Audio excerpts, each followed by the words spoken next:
Back at it for the Far Middle Podcast. This is episode 103, and this is your host, Nick DeOlius. Episode 103 first airs on May 10th, if my sense of calendar is accurate, which is 2 days after World Donkey Day, celebrated on May 8th. Now, if you are not familiar with World Donkey Day, and shame on you if you're not, that's the day that we acknowledge the awesome characteristics of the donkey and the day when we can pay tribute to all of the work that the donkey has done for human beings over history. And I'm happy to report that human innovation and science and capitalism have, for the most part, put the donkey out of a job across most of the developed world. And both humans and donkeys have benefited from the progression ever since. I am concerned, however, that many policies from the left in the West are working hard to drag us back to where the donkey once again plays a prominent role in the economy. Now, that would not be my definition of progress. Okay, enough donkey talk. Let's now talk dedication for episode 103 in the world of sports. But we're going to stay in the animal kingdom. We're going to go from donkeys to goats. Goats as in the greatest of all time. And again, this episode first airs on May 10th. That happens to be the same date on the calendar when back in 1970, one of the most iconic photos in the history of sports came to be. Because on May 10th, 1970, the great defenseman Bobby Orr of the Boston Bruins, he scored an overtime, game-winning, and Stanley Cup-winning goal to beat the St. Louis Blues and to clinch the championship for the Bruins. Now, when Orr was scoring that goal, a Blues defenseman got his stick stuck in Orr's skate. It sent Orr flying horizontally, arms extended, fully extended, right across the goal mouth the moment the puck went into the net. And that moment was captured by a photographer, and it became iconic, being anointed from then onward as the goal. And that brings me to the dedication for episode 103, not just the photo of the goal or Bobby Orr, but to the truly iconic photos in sports history. And I gave some thought to what the best of the best in sports photos might consist of, sort of that Mount Rushmore, the 4 greatest ever. But before I get to the 4, 3 of them to go alongside Orr and the goal, first let me talk about some of the honorable mentions. So there's the shot of Wilt Chamberlain in the locker room after he notched 100 points in a game in Hershey, Pennsylvania. That's the photo where he's holding a piece of paper with 100 written on it. And also I thought of Diego Maradona, the photo of the moment when he's about to handball the soccer ball into the goal in the quarterfinals against England in the 1986 World Cup. That, of course, came to be known as the Hand of God goal, or what the English like to say is the greatest moment in volleyball history. And then in American football, there is the honorable mention for the moment that Dwight Clark called in Joe Montana's TD pass in the corner of the end zone against the Dallas Cowboys in the 1981 NFC Championship game at Candlestick Park. That one, of course, is known as the catch. And for baseball, honorable mention, I would go with Lou Gehrig giving his luckiest man on the face of the earth speech, standing at the mic on the field of Yankee Stadium. But then there are 3 additional photos above those honorable mentions to live alongside Orr's the goal on the Mount Rushmore of sports photos. The first I'm going to add alongside Orr is Willie Mays and the catch. That's the catch baseball version. During the 1954 World Series, you've got that shot of Willie's back and outstretched glove that are shown the moment he makes the over-the-back basket catch in dead center of the Polo Grounds. By the way, not only did Mays make that catch, but his quick response time after the catch to relay the ball back into the infield prevented 2 runners on base from advancing as well. And that would have been a home run in most, if not all, ballparks today. But the Polo Grounds had a vast center field. Experts estimate that the fly ball was hit somewhere in the 420-foot range.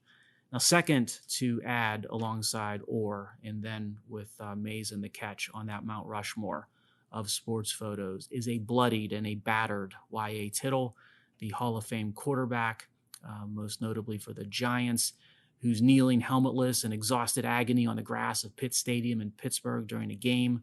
That photo was taken in 1964 after Tittle threw a pick against the Steelers. He took such a beating on that play and in the game in general that he spent the night in the hospital. But you know what? He played another game 5 days later. That photo epitomizes to me the agony of defeat along with the nobility of perseverance. Now, the third one to add alongside Orr and the last one to round out our 4 on Mount Rushmore for photos is what I think might be the all-time greatest of sports photos, and that is Muhammad Ali standing over Sonny Liston after he knocked him out in the ring in Miami in 1964. The photographer ended up becoming one of the most famous in sports Neil Leifer. And this was the bout of the famous Phantom Punch, where some to this day swear that Liston was never hit when he fell. In other words, some are claiming that Liston took a dive.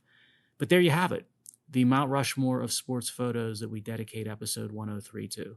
Bobby Orr and the goal from 1970, Willie Mays and the catch from 1954, Y.A. Tittle bruised and bloodied in Pittsburgh from 1964, and Ali sneering over Liston in the ring in Miami also from 1964. And here's something intriguing and ironic about 3 of the 4 photos that I just mentioned. They were not published or widely distributed initially. The Orr photo, Ali, and Tittle photos, they were almost passed over or ignored, but eventually, of course, their eye appeal took over and corrected the error of the editors and whatever those editors were thinking at the time. You can't suppress greatness, even if sometimes it feels that the powers that be are trying their best to do so. And that matter of irony applies to issues beyond the world of sports photos, which is where we will pick up another of our links of connections for this episode, in honor, as always, to Dr. James Burke of Connections BBC television series fame. Let's talk irony in the context of geopolitics and what happened in World War II and what that means we're dealing with today on the geopolitical map of 2023. There is indeed an element of enormous irony to be found across those items. Now, most World War II history buffs, they know that Nazi Germany and Hitler, they were staunchly anti-communist. The communists and the fascists viewed each other as mortal enemies, and we discussed this topic a few weeks ago in a prior episode. Mostly they viewed each other as sort of staunch enemies because their polar opposite extreme views, they eventually circled around to meet one another, and there could only be one in the end. So someone had to go. But what most people, and even those who are World War II buffs, don't realize is that the Nazis were not the most anti-communist nation during World War II. That label goes to Japan. And here is where the irony comes in. When Japan unleashed its brutal campaign in China during the 1930s and 1940s, there were no winners except for one. The Japanese lost because it depleted its resources and troops against what was going on in the Pacific against the United States. So it basically bled resources away from the Pacific theater against the United States. And by the way, Japan lost a lot of soldiers in China. And the nationalist Chinese lost because the fight with Japan took a massive toll in manpower and attrition. That left the Chinese communists to fill in the void left by the destruction of total war. And the most anti-communist of nations across the Axis and allies in World War II, Japan, ended up helping the Chinese communists the most. The nationalists of China and the Japanese, they killed each other off to the benefit of the Civil War adversary of the Chinese nationalists, which of course were the Chinese communists. And that irony from over 80 years ago during World War II has implications for the globe today, because it's logical to conclude that if Japan didn't embark on its aggression in China then, we would not have a communist China today prowling the planet. And students of history realize that the mistakes and ironies of World War I, they led to World War II. So let's hope that the mistakes and the ironies of World War II don't lead to a World War III. Yes, Japan's decisions when it came to its brutality in China back then, it's proven to have an outsized impact on geopolitics today. Let's connect to the topic of outsized impacts in the capital markets space of today. What sort of outsized impacts are we seeing there? I'm going to instill to you, I think, an amazing fact when it comes to the S&P 500. The market cap weights of Apple and Microsoft, which are in the S&P 500, they're twice the weights of the entire energy and materials industries or sectors in the S&P 500 combined. And that's amazing, even in the era of FANG stocks and recent tech dominance. And if you think inflation is going to keep raging along, which I certainly do, because much of the inflation isn't going away since the government policies that caused it aren't going away anytime soon, then that makes the 2 times weighting of Apple and Microsoft versus the entire energy and materials sectors of the S&P 500 even more amazing. And don't forget that everyone knows the tech space is in recession, with a slew of layoffs coming one after another, along with higher interest rates hurting the ability of the tech space to keep growing through a dirt cheap cost of capital. To me, this is a blaring, flashing warning light that something is very wrong with the capital markets and key indices like the S&P. Mr. Market is supposed to be smart enough to adjust to these disconnects and adjust. Mr. Market used to be, for lack of a better term, efficient. But today, Mr. Market traded in its efficiency and rational behavior for subscribing to and adhering to ideology that is basically a religion. So whether it's ESG or zero carbon or old economy, new economy, energy transition, on and on it goes. You know the catchphrases as well as I do. Those things or those beliefs, those ideologies are creating an irrational series of outcomes in things like the S&P 500. Microsoft and Apple are certainly great, massive companies that deserve oversized valuations. But logic tells you they can't have market caps greater than the energy and material industries combined when it comes to the S&P 500, which is exactly where they are at. And the last thought here is don't forget why we know that this is illogical. You can't make the PCs and the phones and the electric vehicles and so on of the Apples and the Microsofts and the Teslas without the energy and material sectors. So if you're bullish on the former group, you have to assume demand is exploding for the latter group. Now, speaking of the energy transition, let's talk about what's going on with all the materials that are necessary to make smartphones and solar and wind and electric vehicles. Those wonderful elite international institutions, one of which is the OECD in particular that I'm going to talk about for this dot, they are starting to figure out there are a plethora of massively large challenges facing the unimaginable scale up that's envisioned for wind and solar and electric vehicles across the planet. So first, let's back up and talk process of this non-virtuous ecosystem and how it works. Now, these institutions, and the OECD in this case is no different. They've got that maddening characteristic of demanding a policy that's flawed from the get-go. Then they successfully lobby for it by being cited by the media and academia and government allies as an expert authority on the matter, which they are clearly not. And after that, once governments and its affiliates start to gear up to travel down the flawed road of the policy, the problems start to manifest and to creep up. The math and the physics and the economics and the chemistry-driven details that aren't going to budge to ideological desires. Then finally, once the problems are becoming evident to everyone, the elite institution that was one of the originators of the mess will put out an official paper or study sounding concern or alarm to the foreseeable consequences that their original advocacy should have known would happen. And then the cycle repeats over and over. Okay, so if that is the cycle at work, let's apply it to the current situation of the OECD, warning that, and I'm going to use the techno-speak that they use here, export restrictions, that's what you and I would call taxes, on mineral production in foreign nations is hurting the ballyhooed energy transition. So the OECD is waking up to the reality that the stuff that's needed for wind turbines and solar panels and batteries, that it's concentrated in foreign lands away from the US and the EU, and that China controls the supply chains of extraction and processing, and that now many of the governments of those faraway lands, they're taxing the living bejesus out of the extraction and the transport and the processing of the needed stuff. Not sure why anyone is caught off guard by that, but the OECD seems to have found it shocking that a developing nation or foreign government would tax the mining or the processing of stuff headed to export to rich Western nations under forced mandates to use the stuff under cover of tackling climate change. Who would have seen that coming, right? The media quoted line from the OECD study will make you chuckle, I think. Here it is. Overall, the research so far suggests that export restrictions may be playing a non-trivial role in international markets for critical raw materials, affecting availability and prices of these materials. Well, you gotta love the masters of the obvious in these insulated cocoons of elite bureaucracies. Look, there are basic truths about wind and solar and electric vehicles at scale, constant listeners. The far middle laid down the truth long ago, and now the experts are figuring out that they're getting exposed and they're trying to adjust and shift. But one can't get out of the impregnable ring of truths when it comes to the energy transition. First one is that solar and wind and EVs, they've got massive life cycle carbon footprints.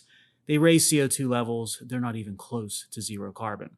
Second, there's not enough stuff on planet Earth to make all the solar, wind, and EVs needed under current government mandates with climate policies. That stuff in that magnitude doesn't exist in the quantities that we need. Third, China controls the supply chains of these things, these materials globally. They watched how we were committing energy and economic security suicide by following the zealots in the environmental movement and the CCP, the Chinese Communist Party. It positioned itself to control our future. Fourth, the cost of these forms of energy and transport, they are proving to be more and more expensive to the point where they will be prohibitively expensive and wreck our economies. Taxes by foreign governments on the mining of feedstock materials is only the start. The inflation that we've experienced so far is only the start. Then fifth, the production of these mandated forms of energy, they come with major human rights abuses, from the child to the political or religious prisoner. The energy transition is causing human suffering, the likes of which we haven't seen since World War II. And then the sixth truth of this energy transition is this new energy portfolio. It's going to be grossly inadequate when it comes to reliability, grid instability. It's the new normal for the United States and for EU power grids. Now, those are the truths of the energy transition. And until elite institutions and entities like the OECD, until they wake up and start speaking common sense and logic, the pain is going to continue and the pain is going to grow. I published a piece back in 2020 that you can read on nickdeulius.com under the commentary section. The title of it was 8 Irrefutable Energy Truths. And that one was a little bit broader, based across all of the energy space, all energy sectors. I think maybe it's time to update that piece with these 6 truths about wind, solar, and batteries at scale. So stay tuned on that. Okay, I just mentioned truth and logic. Now on to making our next connection to that duo of truth and logic and how it applies to a subject that I receive a lot of questions about from constant listeners. The subject is artificial intelligence, and most often the questions I receive on the subject of AI, they are going in the direction of the risks of AI and how regulation of it may unfold. So let's spend a few minutes in this episode 103 to hit a few key issues in the arena of AI. First, recognize there are 2 broad categories of applications and industries where AI stands to play a prominent role. The first category, they're the more traditional industries that include manufacturing and construction and energy, pharmaceuticals, the law.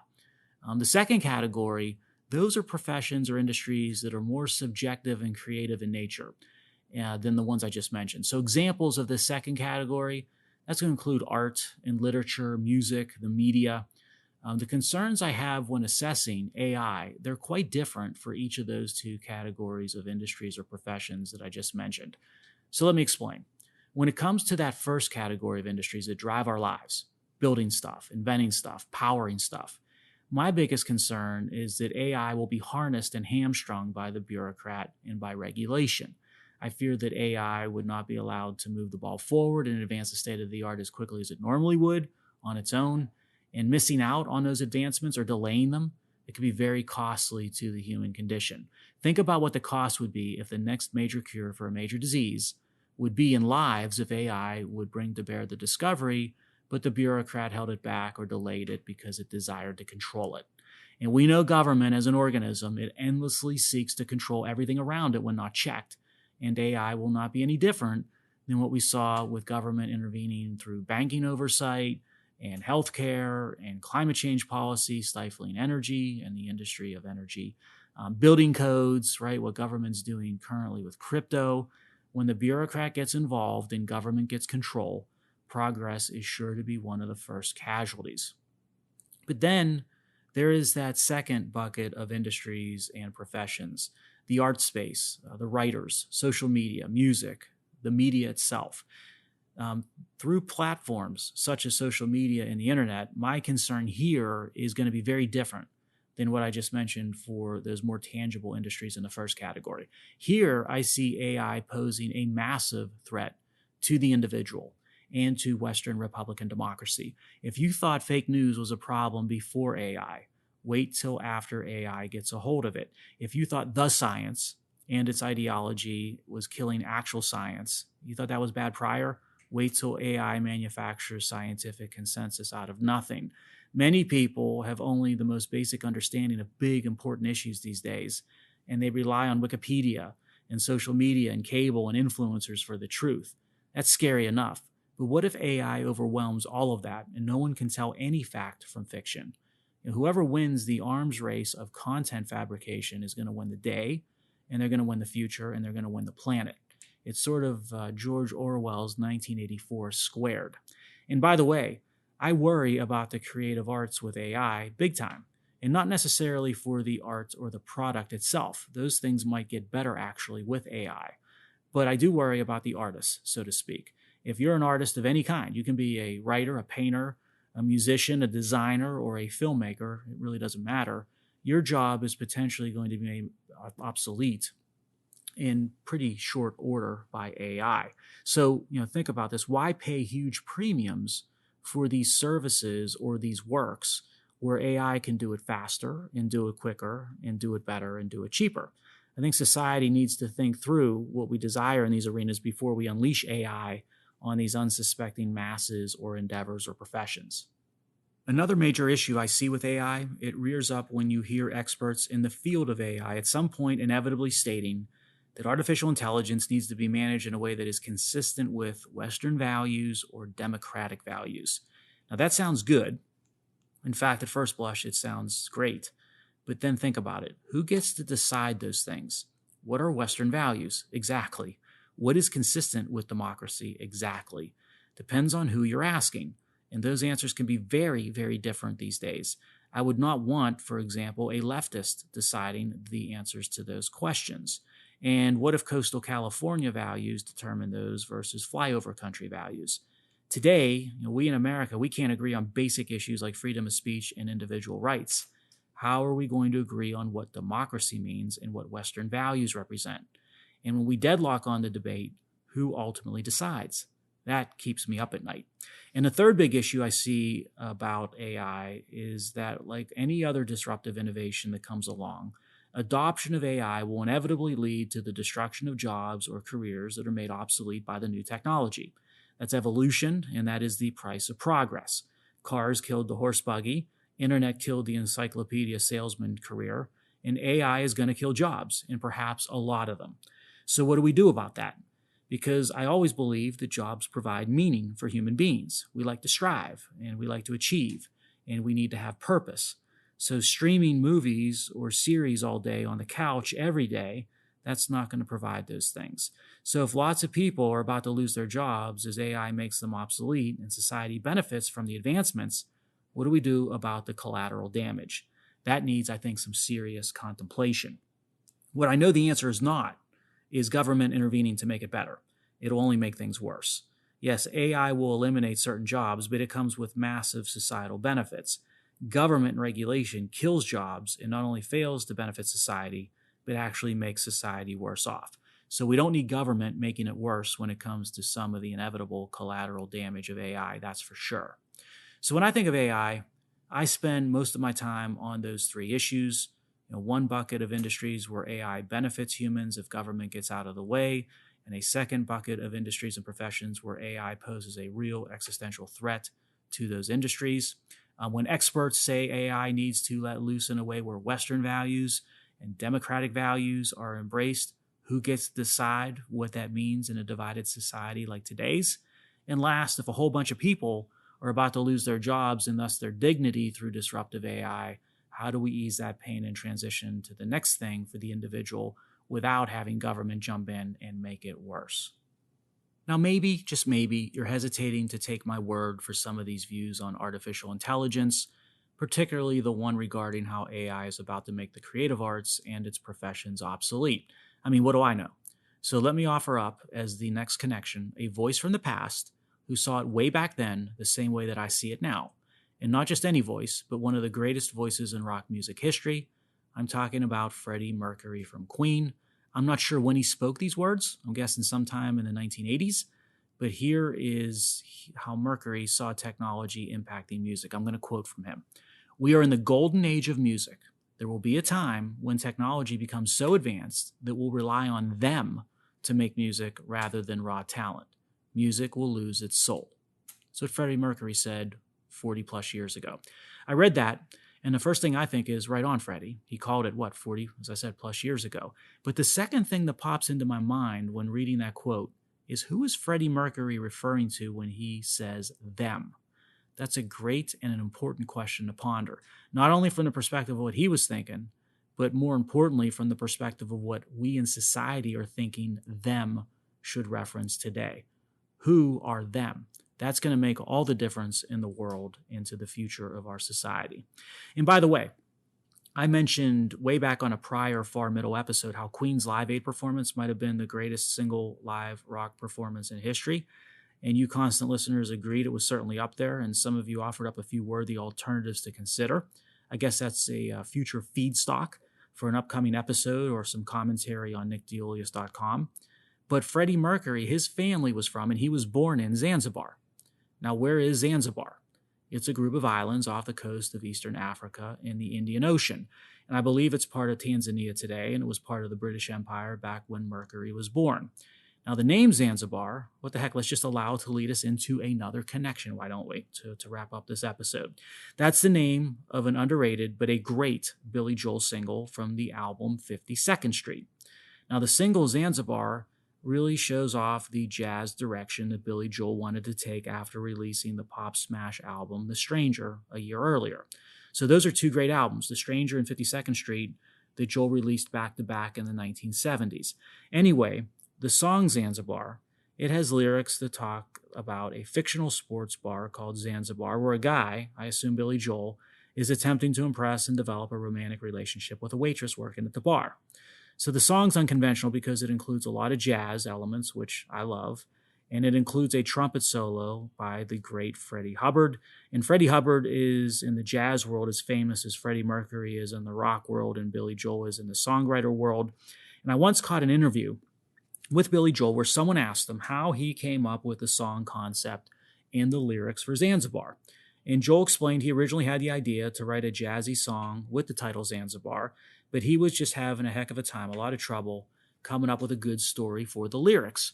And his longtime producer, Phil Ramone, then suggested that Zanzibar, it sort of sounds like the name of a bar, which Joel thought was perfect.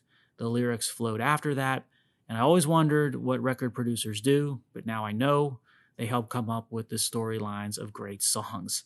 And although The Stranger was Billy Joel's breakout album, 52nd Street, it was the first Billy Joel album to go to #1 on the charts, and it earned him a few Grammys along the way. My Life and Big Shot are the two songs everybody knows. I like them both a lot, of course, but my favorite duo from that album are Zanzibar and Stiletto. Give the entire album a spin this week if you get a chance. I will leave you with a few lines of lyrics from Stiletto on 52nd Street. But you stand there pleading with your insides bleeding because you deep down want some more. I hope you constant listeners want some more of the Far Middle, and if you do, you shall have it next week.